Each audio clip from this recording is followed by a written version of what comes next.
At 10, a Mobile rapper is going back to prison just a few hours ago. A judge revoking probation for HoneyKomb Brazy.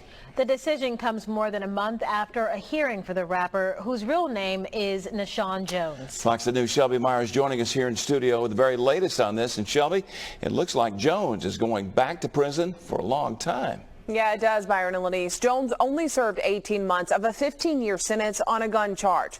But the DA's office telling me about an hour ago that he'll now have to finish that original 15-year sentence. It's due in part to more guns. It's back to prison for local rapper HoneyKomb Brazy. The rapper, whose real name is Nashawn Jones, was on probation after a conviction on a charge of being a felon in possession of a firearm.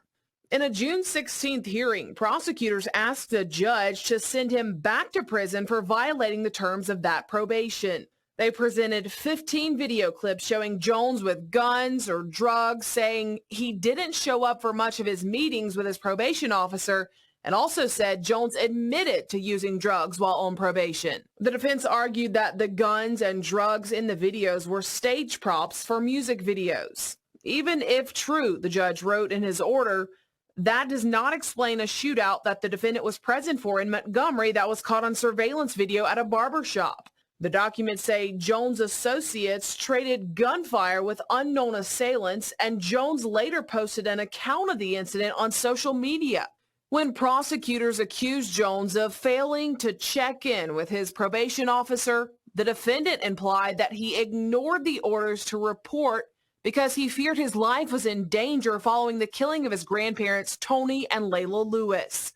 His attorneys say Jones wanted to attend their funeral and then get out of town.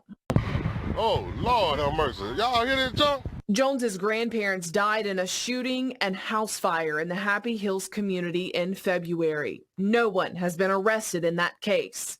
Jones' defense attorney Jeff Dean tells me in part, quote, "I wish the judge had denied the state's motion to revoke Nashawn's probation. His creativity influences and inspires others in his social circle. However, I can understand the judge's opinion. We plan on appealing the decision." And Dean's full statement is on our website, foxntv.com.